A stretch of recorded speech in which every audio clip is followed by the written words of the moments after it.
Webalo kwekumira ku Bukedde TV omulungi atulaba tukyali ne Frank Gashumba. Omukulu Frank wetuwumulidde atubuulidde n'agamba nti ye ng'omuzadde wa kukuuma okugaidinga okulwanirira omwana we wamu ne famire ye. Mpozi era ng'omuzadde omulala kye yalikoze yenna. Akulumba olw'okuba olina bondi n'omwana wo abaana be bali wa jjajjaabwe. Right. Yes.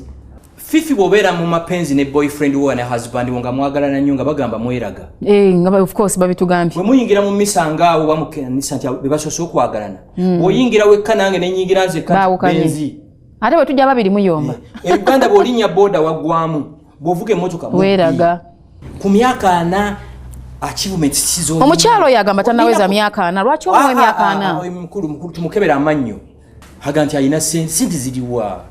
Ebongereza abantu abalina sente tubamanyi. Ate social media eno nungi abazungu bagitukolera to network to advance ourselves. Ne ati kati abantu abasinga bagikozesa ku attacking abantu. Neze when you attack me nze omuntu gwe sirumba ali omu. Ssaabasajja Kabaka Muwenda Mutebi. Below him oli mu firing range. You attack me, I attack you. Period. Na ate Ritah gwe twogerako agamba yakuyamba n'akuweerera omwana. Nga yamba werirani. Frank. Sente zagamba nti okuweerera omwana agenda kuli plastic surgery. No Frank, let's be realistic. No, let me tell you, Monseza akula basobola okuteekako dimples. Bobo ine emimwa egiringa ng'eddubu najjo bakisobola ogitereza. Kitegeera yambana. Please show bagiraba abantu bangi. Frank, there is something I want us to put clear. Omukyalo ono nga tumumaliriza. Yayongeddeko n'agamba omwami oyo ali omu ku bantu abatasiima yaweerera Ritah yaweerera muwala wo. Muwala wangani.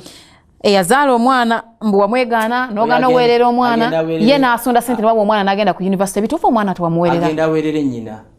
Ffe kitaffe yatugamba ekigambo kye ndifa seerabidde mwenna muli Kampala sijja kukuza muzzukulu.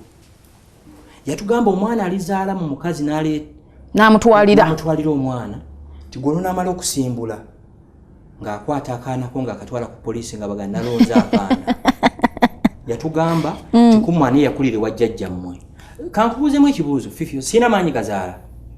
Simanyi. Ekintu ekyasinze obwangu okufunisa omukazi olubuto. Bakazi baakubula Frank. Siyo n'ekimanyi. Let me tell you, it's the easiest. Nzaala benja okusobola. Obama alina abaana 2. Bill Gates oba alina 4.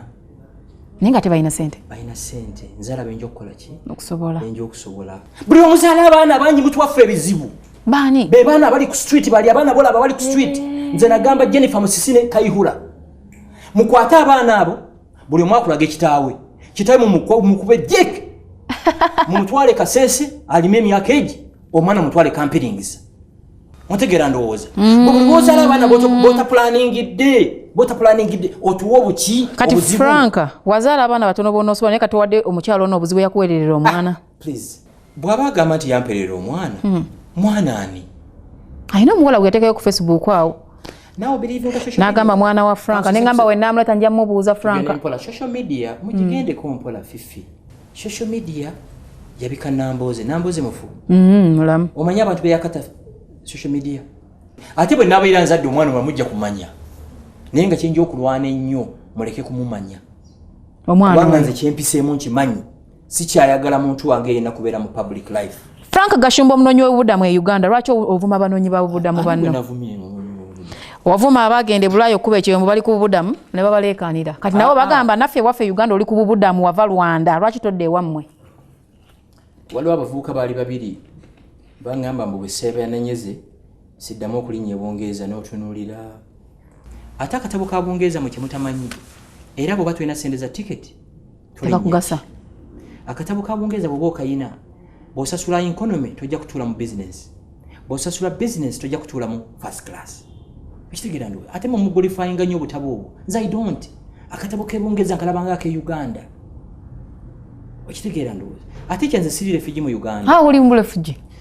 Constitution ya Uganda egamba nti abantu bonna abajja mu Uganda before 1925 bafuuka banna Uganda. Jjajja bange be bajja mu Uganda, taata wange yazaalibwa mu Uganda. Okiwulidde? Nange nzaaliddwa mu Uganda. N'abaana tubazaaliddewa mu Uganda. Taata wange yafuna passport ye yasooka 1974 ng'agenda okulambula e Roma. Kati lwaki oyita abalala nti banoonyi b'obubuddamu? Emyaka gye nnyina omwaka ogwo. Gumu. Yes. kati bana bagenda ku byokunoonya ssente Frank Gashumba abava e Rwanda ng'osubira ni still refugees nkusasira kati bana bagenda linda ko tuli wano forever you're here to stay ng'omuddugavu bwali mu America talivaayo mwababulira amazi Fifi oli wagwanga ki nze ndowooza ndi Muganda wavaawa ojja kunkuba nze nakola DNA yange najukana Bungereza eyo bali windinga omusayi gwe emyaka 36 nakuya gye wava oyinza okwewunya nti nina omusayi gwa Algeria kati we praising ndi Muganda ndi Munyankole ndi Musoga tofangayo weeyita Omuganda oyinza okuba oli Mukongo ate bino ebyamawanga tebirina tufuula banjawulo ffenna tuli banna Uganda kikunyiza nga omuntu akuyisa omunoonyi w'obubudamu obeera refugee kikunyiza nga bakikuyisa refugee kati nno njala kuseza kino ekikulu nnyo oba oli Muganda oba oli Musoga oba oli Munyankole oba oli Mukiga ffenna tuli banna Uganda tutukwata passport eriko the Republic of Uganda kabaka mulaba kingi oyo alina passport eriko the Republic of Uganda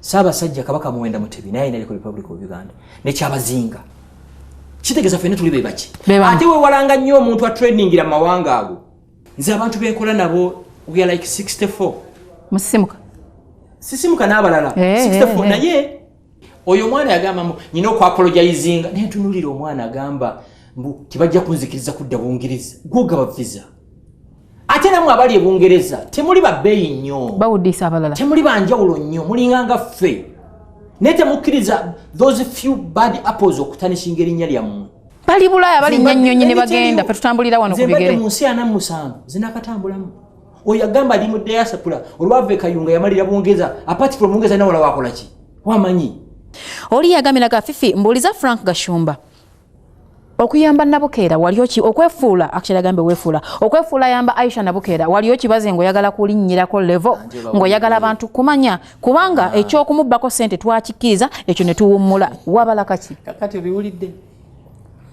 ensi eno maaso ga Katonda ajja tulamula oli musajja mukiriza osabadde niki mana Bikira Maria so kati wawala kaki so omanyi kati kyewuunyisa Nabukeera abantu abasinga let me rewind you back briefly nze Nabukeera omusanga e Masaka namusanga ku kooti nga zze ayagala kooti ewe taata w'ekiragiro amuyambe okumujjanjaba saagenda Masaka nga ne-expectinga Nabukeera era twalina Shiro oyo ne baganda bange abalala ne tulaba omwana yenna atonnye aweddeyo Shira yangamba n'okuŋŋa daddy you know what omwana oyo tugende naye Nabukeera tumujjanjaba Nabukeera enkwazi zino zaali zeekwata ne bamulongoosa emirundi 3 oba 4 kati Nabukeera asobola okuwandiika asobola okwoza engoye basically si kyentegeeza nti si taliko bulemu kakati tali disabled yes no she's okay Nabukeera just yasigaza scars yes ate ne scars tulina plan yazo after her university that's what we agreed Nabukeera bwe yahearinga ne mutwala city parents mwana wange yali asomera same school same class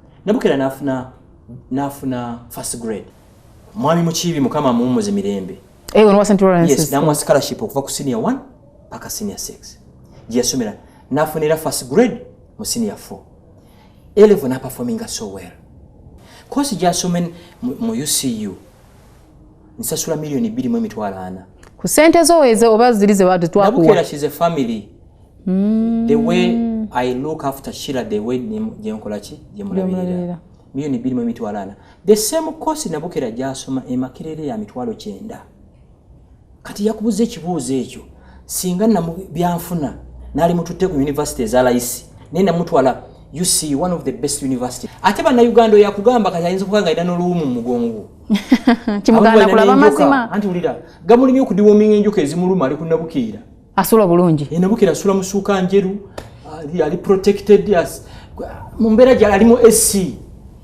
Nabukeera graduating next year buli muntu yenna ntwalo mukisa guno gwebaza nnyo Bukedde olupapula kurubyo yali nnyo mu lutalo Nabukeera nnyo ate kusesaki abantu bonna barwanyisa Nabukeera Allah abakubye balaye tenkanika mama wa Nabukeera yamwocha yazala omwana nga ine emitwe 6 Frank oli muloganti kati tuina amalusu amabi no ekyo omwana Nabukeera innocent pretty young girl yazala omwana nga ilibwati are you for real yes nswana okulaga ekifaananyi ekyo mu Bukedde n'ekikuba omwana mumanyi Sematimba Peter Sematimba Pira empapula zimuwuuba Pira ali mukalo era tugano mugana Sematimba empapula zikuwuuba katukwazike kuza Nabukeera olo siku nonya ntalo kolimu tuli ku Bukedde TV tukyali ne Frank Gashumba tukyamina weekend nondo neri katukole bwe tutyo nako lero Frank tugenda mususono naye nga tugenda kuba tukyayongera maaso naye atubulire ate ebintu era waliwo yagambe Fifi bwe yamuleta mu Miss Uganda era yali yabaze sente ye Frank atakutako lwakitereta wewaabwe katukomewo sengawe Kanaayokya Ani bw'abadde olunaku olwaleero naye nga gwe yawandiisa ekibuuzo ekyo wegendereze Frank atugambye buli eyeesimba ku Nabukeera Mukama amukuba balayi mwebale kuba ku Bukedde TV program bali Ritah Kaggwa tukyali ne Frank Gashumba wuliriza jamu ebikuzimba weeyongereyo maaso n'obulamu bwo.